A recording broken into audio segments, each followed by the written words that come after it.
That's it for the 8 o'clock hour. We are still monitoring the vote in the state of Alabama. So far, the results remain neck and neck. Either candidate could win. Keep watching Fox for the latest throughout the night until that race is called.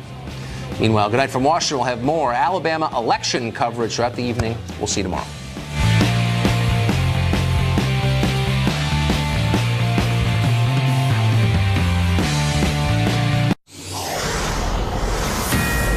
Welcome to Hannity. This is a Fox News alert. It is decision night for voters in the great state of Alabama in a race that has national implications. We are awaiting the results in this highly anticipated Alabama U.S. Senate special election race between conservative outsider Republican Judge Roy Moore and Democrat Doug Jones, who President Trump is calling a puppet of Chuck Schumer and Nancy Pelosi. Here's how the race stands right now, and you can see it. Roy Moore is up. The New York Times actually is predicting a 55% chance at this hour that Roy Moore would win this race, but it looks very close. Here with the very latest from Roy Moore election headquarters in Montgomery, Alabama, is Peter Ducey. Sir, what's going on? How are they feeling in that room?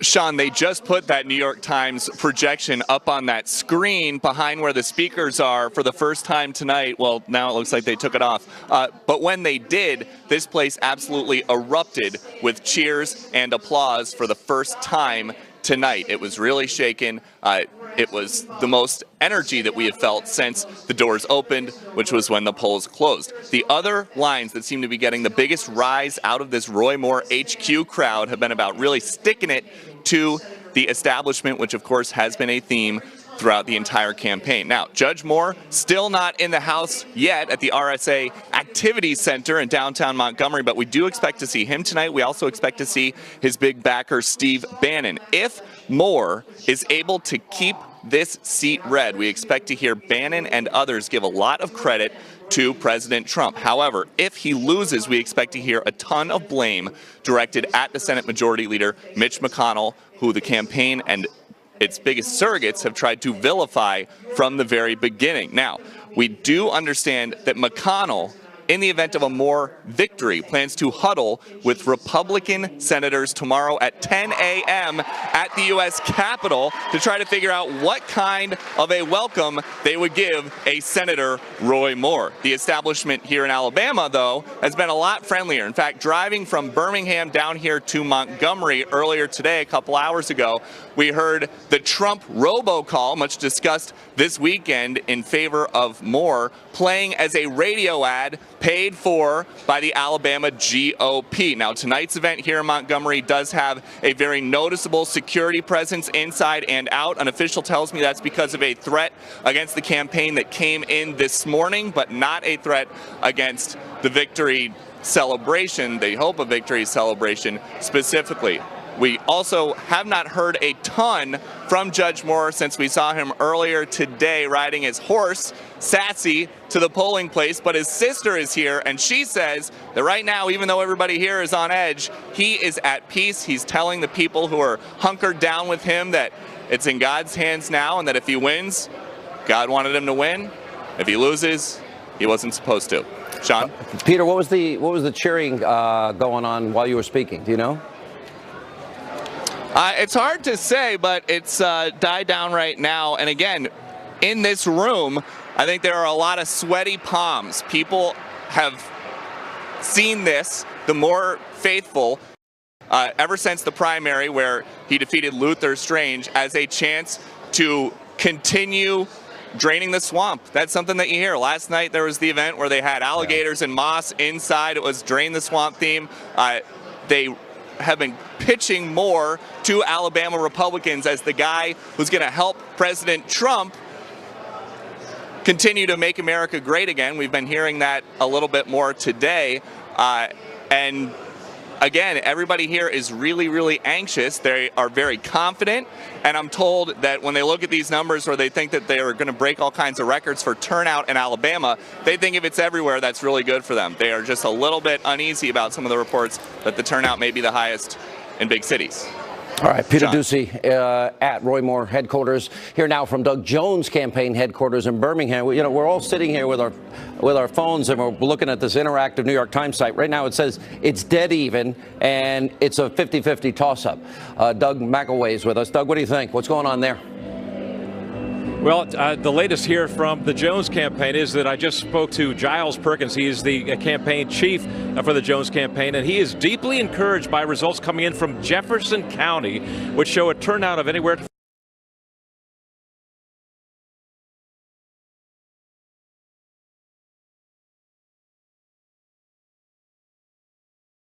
from 40 to 50%. That is much higher than the Secretary of State of Alabama had predicted earlier this week, where he said that he thought maybe a turnout of 25% would be in order. Jefferson County is Alabama's largest county. Birmingham, where we now stand, is its seat. And what makes this so appealing to the Jones campaign is that a lot of Luther Strange voters voted for him in Jefferson County, according to Perkins, that is. We did notice a much larger crowd late this afternoon in the place where Doug Jones voted himself. A lot of young soccer moms, a lot of affluent young families, sort of moderate GOP families, who were turning out in droves, much larger numbers than we saw at other polling places this afternoon. So perhaps that is a good omen for Doug Jones. Another bellwether county to watch out for here in Alabama is Talladega County. It's just slightly north and slightly east of the midsection of the state. It is significant because it is a microcosm of the demographics of the state of Alabama, with a white population of about 65% and an African-American population of about 32%. If African-Americans turn out in large number in Talladega County, it could be a bellwether of their turnout across the state, and that bodes very well for the Doug Jones campaign. Sean, back to you. All right, thanks so much. And by the way, as we bring in our panel here, joining us now with reaction, we have American Conservative Union Chairman Matt Schlapp, Salem nationally syndicated radio talk show host Larry Elder, from the Hill, Joe Concha, Fox News contributor, former Clinton pollster Doug Schoen, and Fox News contributor Tammy Bruce. Right now, it's 54%. New York Times has it. I mean, it's bouncing around like a ping pong ball, and we're all sitting here neurotically looking at all this. It really matters. Vote turnout, specific counties. He mentioned Talladega County. I'd say another county, having lived in Alabama, would be Madison County, a bit of a bellwether, northern Alabama. Certain counties, obviously in the north, Roy Moore's going to want to run up the vote as much as he possibly can there. In the Birmingham area, some certain Democratic areas, the same with Doug Jones. What's your take, Tammy? Well, look, I think that one of the big benefits Roy Moore has is the history and the infrastructure of the Republican Party. There has never really been, I think, a competitive race there between the Democrats and Republicans for a couple decades. You also have, they know Roy Moore. What some things may surprise basic Americans not in Alabama. It doesn't necessarily surprise the people that know that man and his family. So it is about infrastructure. It's about getting out the vote. And right now, Roy Moore and the Republican Party have that edge. All right, let me bring in our own Britt Hume, elder statesman. He's seen a campaign or two, also a close friend of ours. Britt, thanks for being with us. Let's talk about the national implications for a minute. Britt, I know the Republican establishment were dead set against supporting Roy Moore. At the end, they ended up coming in. The president went in, but not in the state. He went close to the state. He also pointed out that for him, with a Senate margin of 52-48, going down to 51-49 becomes intolerable and means you almost need the entire Senate Republican caucus to pass a bill.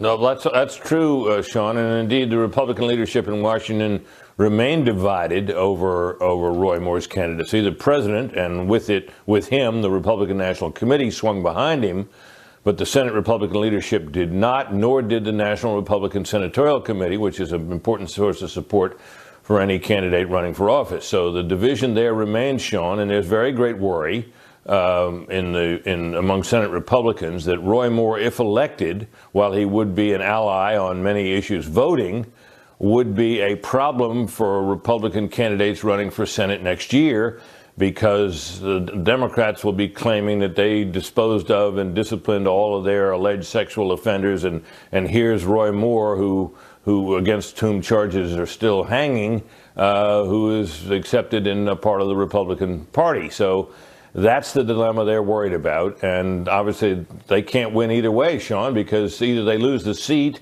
or they gain what they think may be an anvil around their necks. If Roy Moore would have pulled this out, and it's very tight according to all exit polls and all the numbers we're seeing early on here, if he were to pull this out, we know the Senate Majority Leader Mitch McConnell has a 10 a.m. scheduled conference with all the Republicans there. If they decide to do an ethics investigation, if they would then aggressively go after Roy Moore and perhaps look to overturn the results of this election, what would be the impact, the results? How would the people of Alabama feel? Well, I think the people of Alabama, or at least those that voted for Roy Moore, would be furious. I don't think there's any question about that. So that's the kind of calculation that these Republicans in the Senate would have to make. Is it worth it? Is he enough of a burden to them as they seek to maintain their majority next year that it'd be worth the candle? And of course, you know, this is only a special election. There'll have to be a regular election going forward. Alabama remains an overwhelmingly Republican state.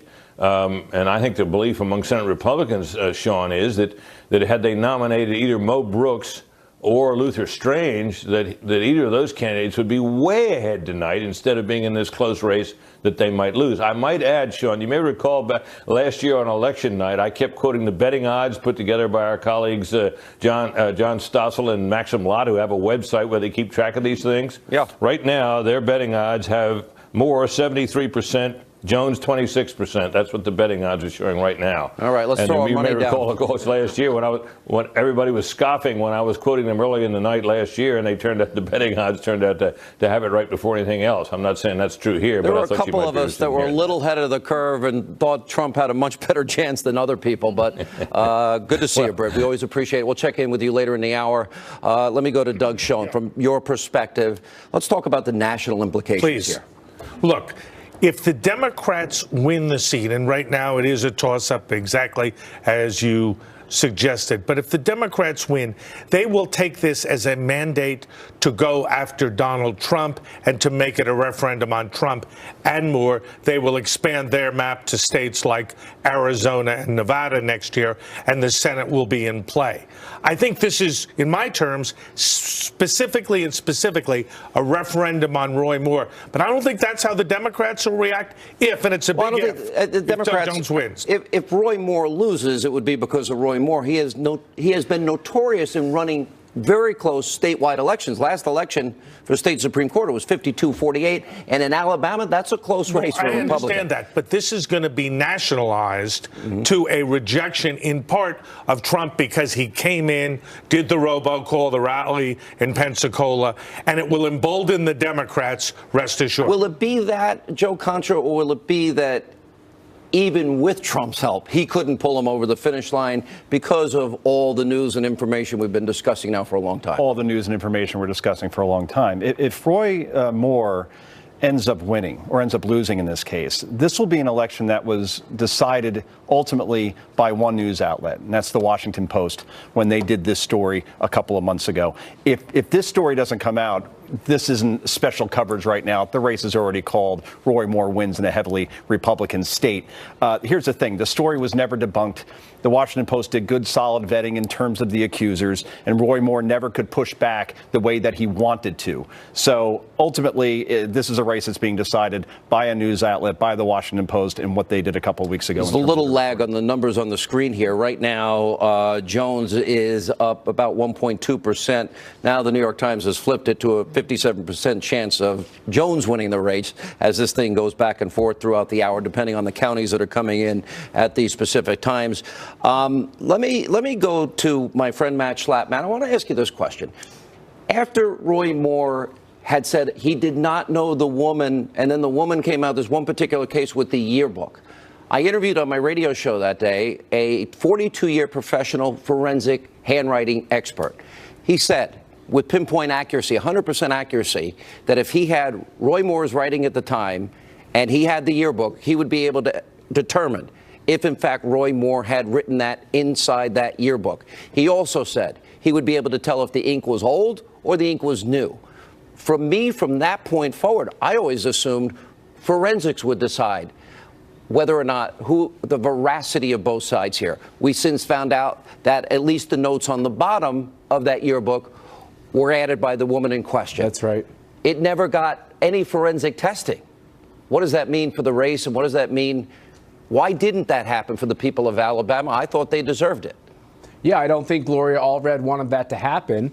And I think this is why, Sean, it's a tough thing for the voters in Alabama. You know, life is filled with imperfect choices, and I think voters, including Republicans and conservatives, are faced with an imperfect vote here as well. And look, Roy Moore was attacked by establishment Republicans inside D.C. from the very beginning. He's not their kind of candidate. So it's not surprising that as these allegations came forward, they moved further away from him. But Roy Moore, even in Alabama, it's really important tonight for Sean, for us to get one thing clear. Alabama is Trump country. You can look at any poll. Trump is overwhelmingly popular in Alabama, except in these exits, which I think could be dubious. And so this is really a question about Roy Moore, who in 2012, when he ran, won by about 3.6%. He has always been a polarizing figure, even in Alabama. And I think tonight, if he pulls out a victory, the counties I see coming in, there's about 15 key counties that are swing counties that he either narrowly won or lost in 2012. He's overperforming in a lot of those counties. So right now, I think the New York Times is a little askew in saying and giving those percentages on the race. I think Roy Moore is overperforming now, and I think a lot of voters, Sean, here's the interesting thing. Funny, they didn't want to tell pollsters what they were going to do. 2016, because it was way over here that, in fact, Hillary was our next president. Then slowly but surely it went the other direction. Let me bring Larry Elder in first. Larry, your take on the vote tonight. A lot has been mentioned about the percentage. We always break things down demographically. The black vote in Alabama, how high that percentage would be. In 2012, Barack Obama had 28% of that vote. There were some estimates coming out early tonight and predictions that the black vote would even be higher than that number. Possible, or That's right. Your thoughts? It's entirely possible. This has been a very emotional race. And you know, Sean, Alabama is my mom's home state, and I spent a number of summers there. She's actually from the Huntsville area. In my opinion, the question is real simple. Is this the hill for Republicans to die on? I know that Roy Moore is very popular among Donald Trump supporters, but the question is, are these allegations to be completely dismissed out of hand just because Roy Moore is our guy?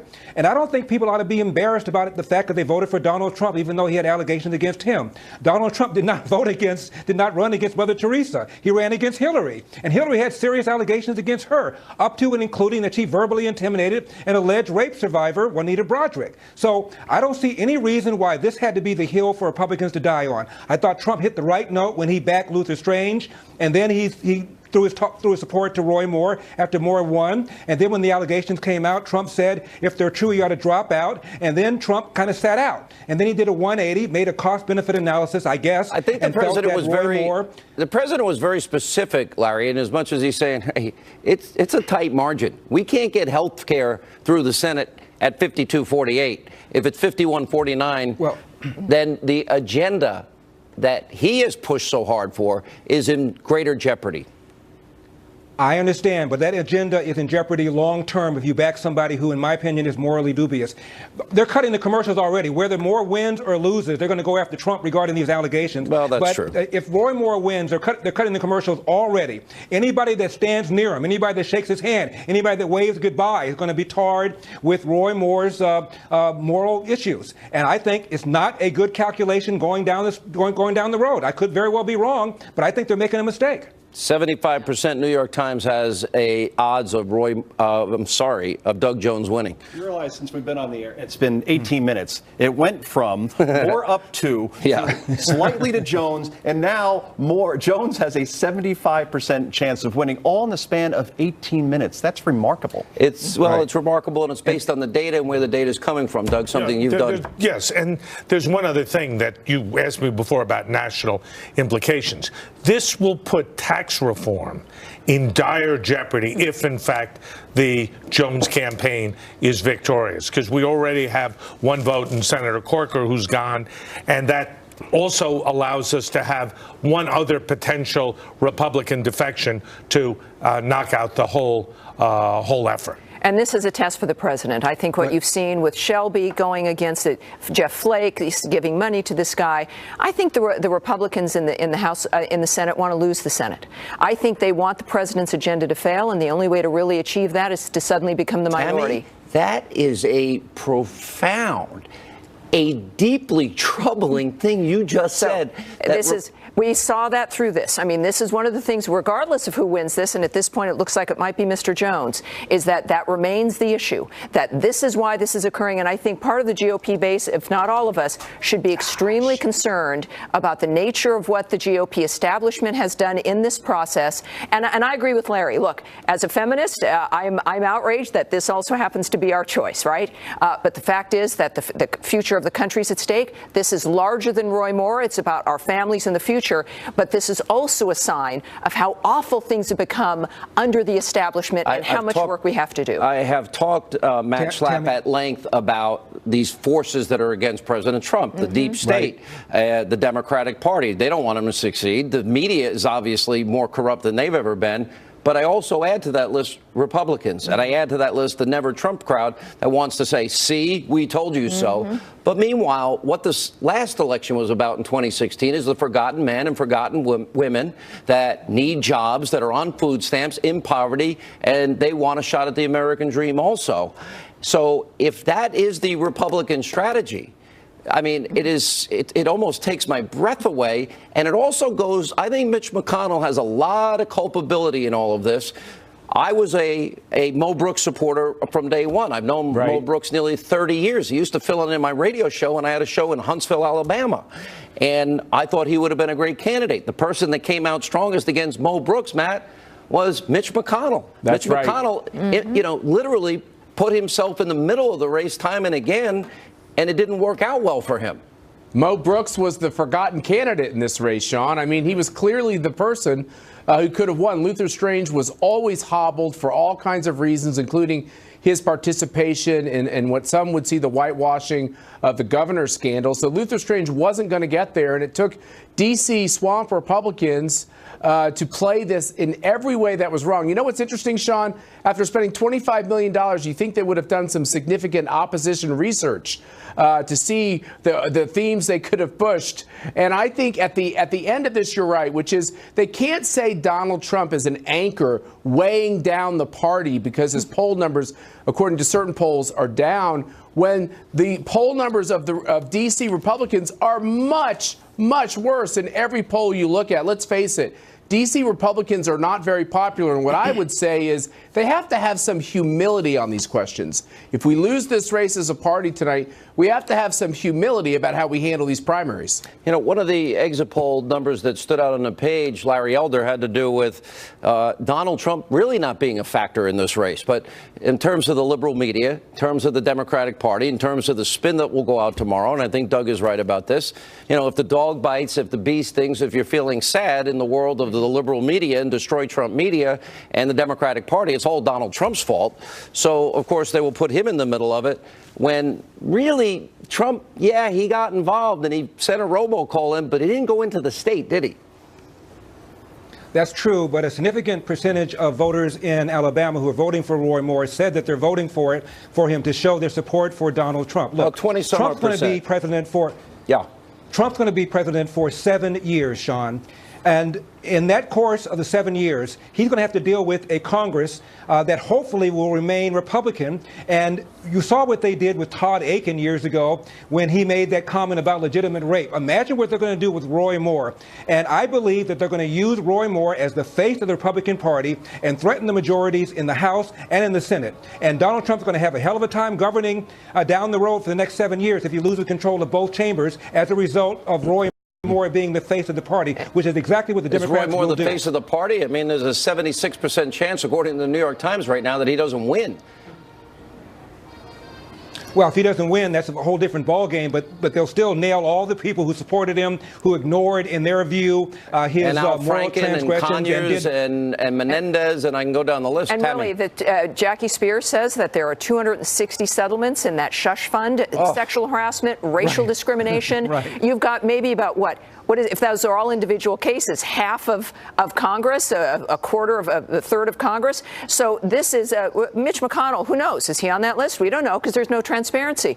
That is the albatross over the neck of Congress, not Donald Trump. That will be Republicans and Democrats, I can assure you. Doug, real quick, we got to take a break. Yeah, in '96, we had the benefit of Bill Clinton running against a Republican But you know Congress. what? Up to and including last year, your party defended, not you, your party went all in defending and all the smears of every woman. I'm saying it could help Trump get reelected in 2020 if he's running against a Democratic House and Senate. This is a fascinating race. All right, we'll take a quick break. We'll come back. We'll continue to monitor all the election results out of this close race in Alabama. Brett Baer, Martha McCallum, they'll join us as we continue our coverage.